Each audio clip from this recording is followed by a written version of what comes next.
Kamu mulai kucek-kucek mata, mencoba memahami semuanya. Ada lubang berbentuk lingkaran sempurna di lepas pantai Big Sur, California. Kok bisa sih? Padahal kamu seorang ahli biologi laut yang berpengalaman selama bertahun-tahun. Setelah ngobrak-abrik catatan lama, kamu jadi tahu kalau lubang ini telah ada sejak tahun 1990-an. Pada tahun 1999,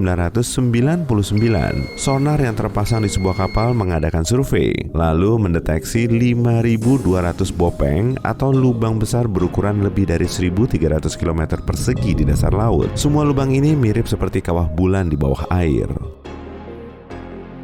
Kamu segera menghubungi timmu sambil nyiapin robot untuk mengeksplorasi lokasi tersebut. Kemudian membawa pulang beberapa sampel. Kamu dan timmu langsung menuju pantai dan naik kapal. Di dalamnya, kamu mengendalikan robot itu dengan stick. Rekan satu timmu ngelepas robot ke dalam untuk membuatnya menyelam. Di dekat permukaan, semuanya kelihatan normal. Tapi saat robot semakin turun, bopeng itu mulai bermunculan. Sejumlah kapal melesat di dekatmu, bikin kamu hilang fokus dan keseimbangan. Si robot mulai nyalain lampu senter agar kamu bisa ngeliat lebih jelas. Tapi saat robot semakin turun, resolusinya makin gak jelas. Saat robot hampir mencapai dasar laut, lubang itu kelihatan halus dan sangat simetris.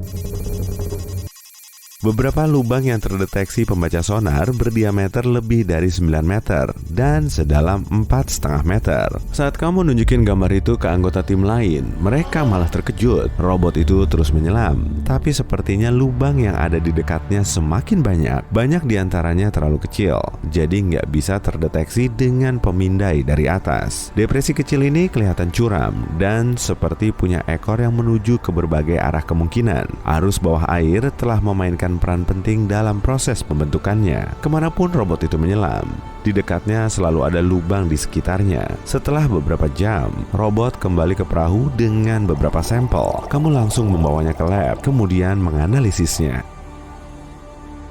Robot telah mendeteksi gambar sampah buangan manusia, tapi saat ini sampel nggak nunjukin hal-hal yang mengkhawatirkan. Meskipun sepertiga dari lubang itu berisi sampah, proses pembentukannya masih belum bisa dijelasin. Saat ini sudah larut malam dan anggota tim lain sudah pulang, tapi kamu tidur di lab sambil berusaha mencari jawaban. Keesokan harinya, kamu bangun dan saat bikin sarapan, kamu dapat ide kalau semua lubang itu sebetulnya gas yang nyari jalan keluar yang bisa membahayakan kehidupan laut. Kamu buru-buru nyiapin robot dan berlayar menuju laut. Kali ini, kamu nggak kepikiran untuk menghubungi teman-teman satu timmu.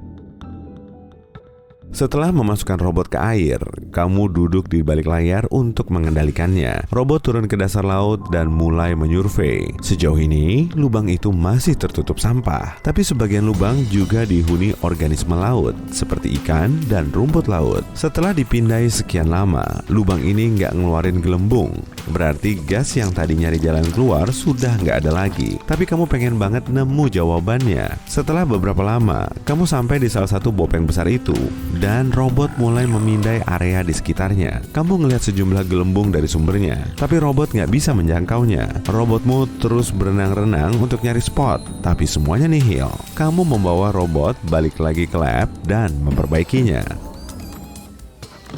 Kamu mulai masang lengan mekanik pada robot agar ia bisa ngangkat dan mindahin benda. Kamu membawa robot itu lagi ke spot yang sama, tapi gelembung itu semakin jarang. Kamu memakai lengan robot untuk mindahin sebagian sampah dan baru tahu kalau gelembung itu dihasilkan oleh beberapa kepiting yang lagi nyantui di dekat tumpukan plastik. Ternyata, tapi kamu masih belum dapat petunjuk kenapa depresi mikro dan semua bopeng itu bermunculan. Saat kamu ngendalin robot untuk kembali ke permukaan air, seekor gurita terlihat membelit robot dengan tentakelnya, menarik robot itu ke dalam air. Kamu terus nyoba ngoperasiin pengontrolmu dan mencet sampai kekuatan maksimal, tapi gurita itu melekat kuat dan gak bisa dilepasin. Kondisinya udah kayak permainan tug of war antara gurita dan robotmu. Gurita itu membawa robotmu ke bawah tumpukan sampah karena mengiranya sebagai makanan, tapi kamu memakai lengan itu untuk ngelepasin robot, kemudian membuatnya berenang ke permukaan. Kamu kembali ke lab dalam kondisi super bingung. Robot telah ngumpulin lebih banyak sampel untuk diteliti-teliti. Matamu terpaku pada mikroskop. mencoba memahami prosesnya. Tapi nihil, kamu mulai melakukan uji penanggalan karbon untuk nentuin umur lubang itu. Setelah ngecek hasilnya, kamu malah makin terbengong-bengong. Ternyata lubang itu telah berumur sekitar 400.000 tahun. Jadi, kemungkinan penyebabnya bukan sampah buangan manusia. Kamu sampai nggak bisa tidur mikirin jawabannya. Kamu sekali lagi ngumpulin timmu dan mengadakan konferensi pers kecil. Kamu menjelaskan kalau hal ini sudah sepantasnya kita khawatirkan, dan kamu masih belum bisa bercerita banyak. Setelah mikir keras lagi, kamu tahu kalau semua bopeng besar itu tetap sama atau telah aktif lebih dari 50.000 tahun. Lubang yang lebih baru mungkin telah terbentuk oleh sampah manusia yang mengendap di dasar laut. Hewan laut kemudian ngumpulin sebagian sampah seperti plastik dan peralatan nelayan yang dibuang, kemudian bikin rambut sendiri. Makanya sekitar 4.500 lubang termasuk baru dan di dalamnya ada sampah. Itu pun belum bisa ngejelasin kenapa lubang hitam itu bermunculan. Kamu harus mulai dari nol lagi untuk mengamati proses yang terjadi. Kamu perlu ngebersihin sampah dari bawah air, kemudian menelitinya. Cerita ini menjadi tajuk berita di komunitas lokal dan menarik perhatian kru pembersih laut. Kamu kembali ke laut dan mulai ngebersihin semua sampah. Banyak kapal pembersih mulai berdatangan dan mereka mulai nurunin jaring untuk ngumpulin sampah. Kamu nurunin robot lagi untuk mastiin semua jaringnya jatuh di lokasi yang sesuai. Setelah sebagian besar sampahnya terkumpul, banyak hewan bertebaran nyari cara untuk kabur. Semua orang berusaha banget agar mereka nggak terluka.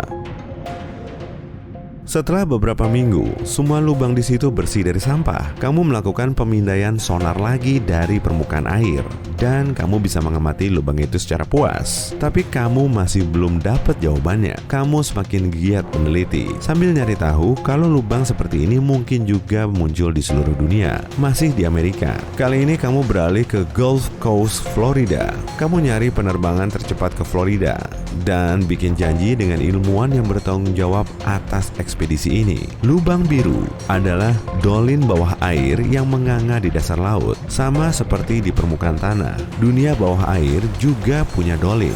Ini dinamakan sebagai green banana dan berada 45 meter di bawah permukaan, dan kedalaman lubangnya 130 meter.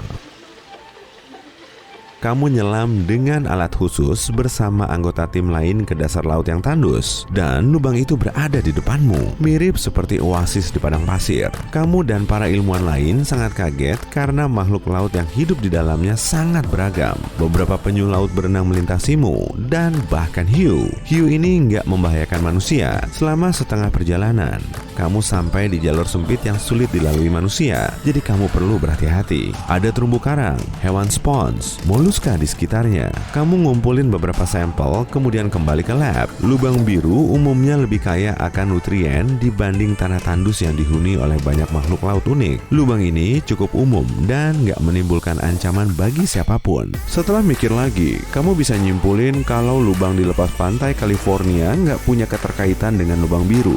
Misterinya masih belum tersingkap.